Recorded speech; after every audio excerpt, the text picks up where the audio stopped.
По-перше, я хочу подякувати за цю пропозицію і всім командам за те, що ми могли сьогодні зібратися і привітати вас всіх тут з Днем Соборності України. Дуже важливе свято. І так це символічно, що сьогодні у нас прем'єр-міністр Дональд Туск.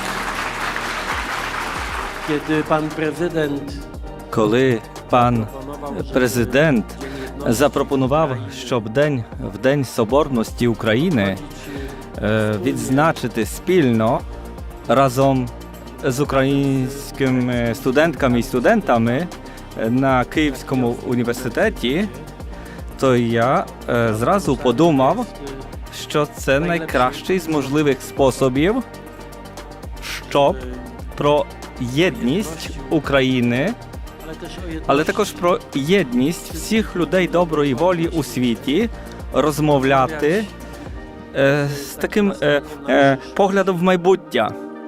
Ви є наша міцність, наша соборність і наше майбутнє, заради якого ми всі, абсолютно всі, я впевнений, живемо, боремось, воюємо. naprawdę Ви навіть не уявляєте собі, скільки ви даєте нині всьому світові. Що так часто кажучи, увесь світ повинен бути вам вдячний, бо ви рятуєте цей світ кожну хвилину, кожний день своєю поведінкою, не лише зі зброєю в руках, але через те, що кажете світову: просніться, люди, якщо є зло, то треба ставати проти злу, боротися, не боятися, не бути трусом. Це найбільша лекція для всього світу. За це все вам хочу подякувати дуже від імені поляків, від імені Європи. Ви прекрасні.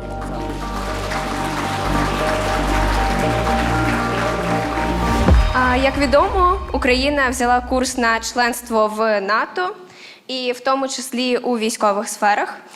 Як ваш уряд і суспільство реагує на такі наші заяви?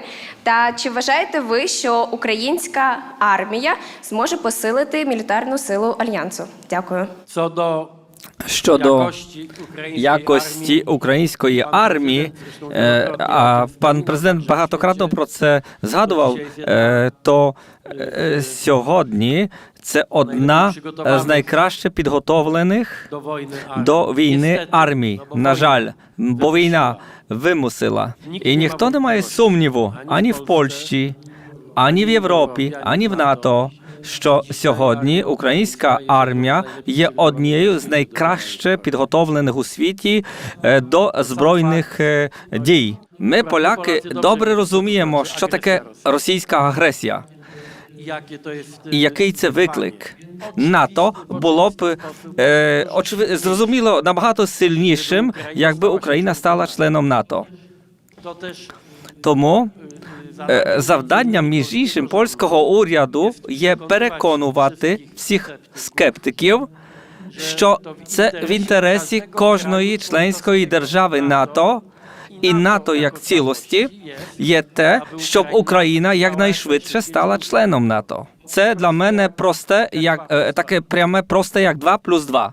Це говорить про те, що перемогти Росію можна тоді, коли всі будуть 100% відвертими, відкритими на боці дійсно закінчення війни.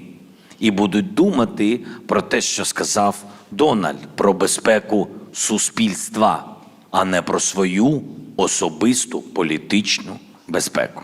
Ну, ми боремось з їх скепсисом. Я студентка 4-го курсу Маріупольського університету, і в мене питання щодо інформаційної війни з Росією.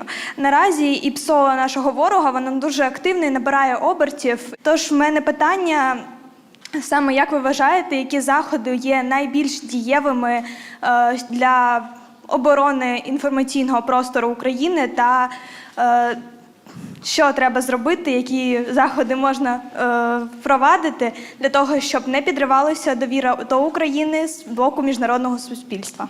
Дякую. Що може перемогти, це тільки розум і аналітика. Можливість не вірити, просто не довіряти сліпу, а все перевіряти. Сьогодні, на жаль, такий бруд, такий мес в інформаційному полі. Той, хто вкладає багато грошей і вкладає, повірте мені, Росія вкладає в усі мережі, всюди, включаючи Європу, і не тільки Європейський Союз, всюди. І, напевне, ваш вік в цілому, він може і перемогти дезінформацію Російської Федерації, тому що ви можете користуватися всіма мережами. Ви в цьому, ну, просто само покоління живе в цьому, і це зрозуміло. І ви можете аналізувати. Найголовніше, не бути ледачими, аналізувати перед тим, як робити висновки. Це перше. Ну, друге, складна історія, вкладаються мільярди. І тому санкційна політика, те, з чим ми працюємо з країнами Європейського Союзу, Сполученими Штатами, Великобританією, санкційна політика проти відповідних людей і відповідних мереж. І це дуже складно зробити. Ми багато списків напрацювали. Є санкціоновані ці люди і майданчики, але не всі. На жаль, тому що, ну, є, дивіться, це і є демократія. Демократія є, люди ці судяться, розблоковують санкції тощо. Це непросто. Працювати проти цього – це непросто. Напевно, сьогодні це найпотужніші формати, ну і тиснути на наших партнерів максимально. Все ж таки Russia Today по всьому світу ми непогано працювали, перекрили де змогли завдяки потужності наших партнерів, санкційної політики тощо, не всюди. Ну, тільки так. Багато з нас вбачають, що соборність України, вона є соборністю і зв'язком із Євросоюзом, з колискою демократії, тих цінностей демократичних, які ми сповідуємо.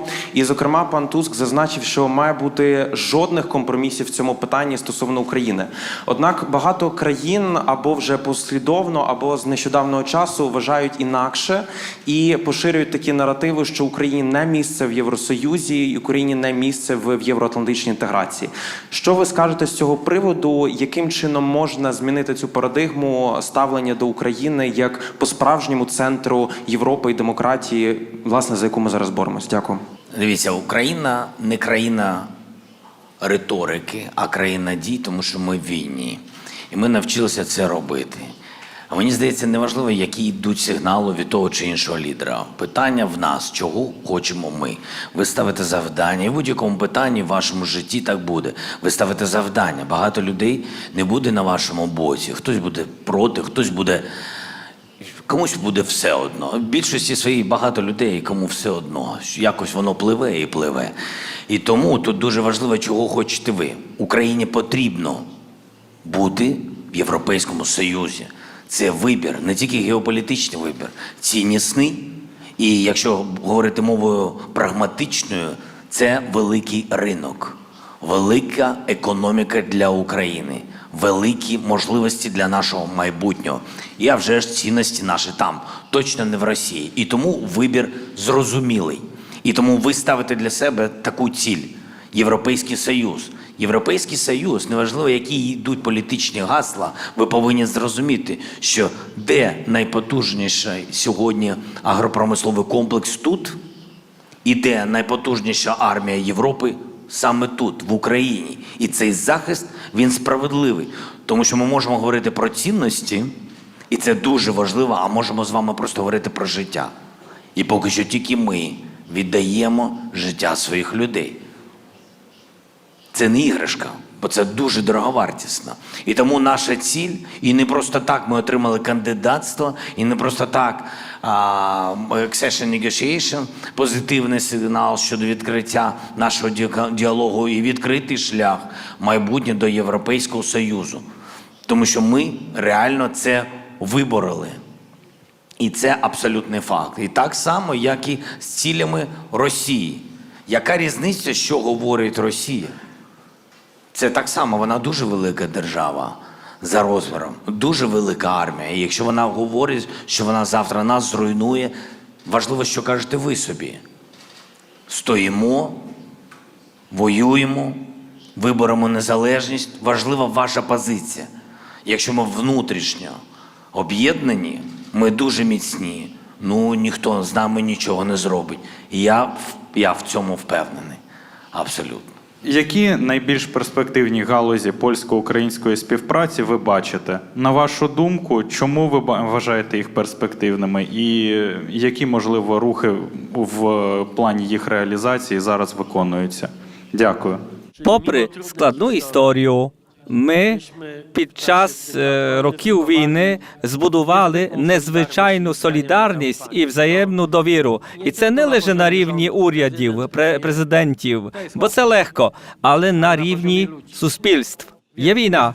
Ця війна ще трішки триватиме. Ми молимося, щоб це було якнайшвидше, але вона трішки буде ще тривати. Отже, ми сьогодні розмовляли про спільні інвестиції в військово-промисловий комплекс, у спільні фабрики, сучасні в Польщі і в Україні, які допомагатимуть і Польщі, і Україні будувати більшу безпеку. Але я не бачу жодних меж, жодних лімітів. Якщо ви мене запитаєте, яка галузь є найбільш перспективною, то я відповів вам, що це ж кожним місяцем, кожним кварталом може змінюватися. Ви прекрасно підготовлені. Війна показала, що ви одна з найбільш сучасних новочесних націй. Це не комплімент. Війна показала незвичайну гнучкість, креативність, починаючи від фронту, але не лише на фронті. Я спостерігаю, як ви знаєте, додумаєтеся, я маю багато друзів з України, які зараз живуть в Польщі. І є щось дуже оптимістичного в цьому. Ви переживаєте трагедію, драму, але ви йдете вперед. Ви будете захоплювати позитивно світ кожний місяць. Я б сьогодні не дефінював цих галузей. Кілька очевидних. Про енергетику ми розмовляли. Тут маємо майже виключно спільні інтереси. Ми побудуємо такий простір, який дозволить нам повірити в те, що коли Україна буде в ЄС, ця соборність, яка народилася, чи єдність, яка народилася в час війни, буде перетворюватися в інвестиції на кожному полі, в кожній галузі.